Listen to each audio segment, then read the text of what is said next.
পহেলা বৈশাখে আনন্দ মেলার নামে চলছে জুয়ার আসর। পাথরঘাটার বিভিন্ন জায়গায় ঘুরে ঘুরে দেখা যায় যে এরকমেরই আসলে সবার সম্মুখে জুয়ার আসরগুলো বসেছে এবং টাকার মাধ্যমে তারা জুয়া খেলে থাকে এবং এই বিষয়টি একেবারে প্রশাসনের নাকের ডগায় চলছে। তবে প্রশাসনের এখনই একটি থামানো উচিত, কারণ একটি ফ্যামিলি শুধু জুয়ার কারণেই কিন্তু ধ্বংস হতে পারে এবং এই জুয়াকে কেন্দ্র করে বিভিন্ন সময় মারামারির ঘটনাও কিন্তু ঘটেছে। পাথরঘাটা কয়েকটি জায়গা রয়েছে যেখানে পয়লা বৈশাখকে কেন্দ্র করে যে মেলা দেওয়া হয়েছে বা বিভিন্ন রকমের অনুষ্ঠান দেওয়া হয়েছে, সেই অনুষ্ঠানের মধ্যেই একটু সাইডে গেলেই দেখা যাবে যে এরকমেরই বিভিন্ন রকমের জুয়ার আসর বসেছে।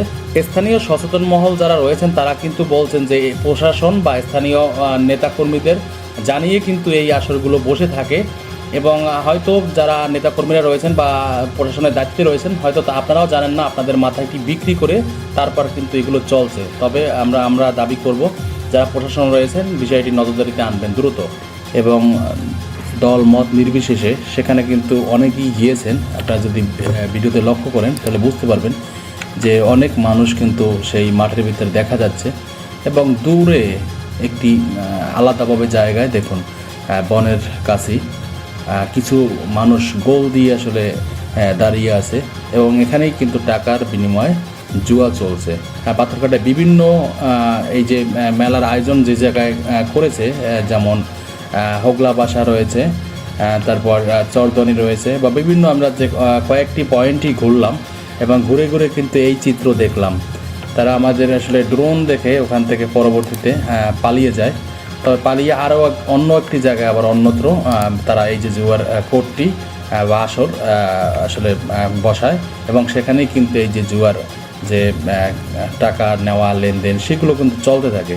তবে প্রশাসনের কাছে একটিই দাবি থাকবে, এই বিষয়গুলোকে এখনই নজরদারিতে আনা দরকার এবং এগুলো বন্ধ করা দরকার, কারণ একটি ফ্যামিলি শুধু জুয়ার কারণেই কিন্তু ধ্বংস হয়ে যেতে পারে এবং এই যে জুয়ার আসর যারা বসিয়েছে এরা কিন্তু অনেকের বাড়ি এই পাথরঘাটা এলাকাতে, আবার অনেকের বাড়ি কিন্তু দূর দূরান্ত থেকে এখানে কোর্ট নিয়ে এসেছে।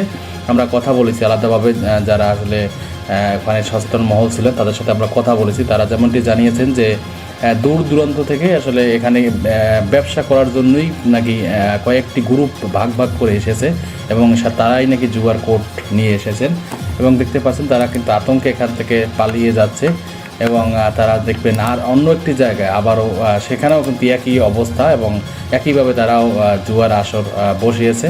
তারা ড্রোন দেখে ওখান থেকে চলে যায় এবং পরবর্তী আবারও সেই সূর্যমুখী বাগানের ভিতরে আবারও তারা সেখানে এই একই সিস্টেমে আসলে জুয়ার যে আসর সেটি বসায়।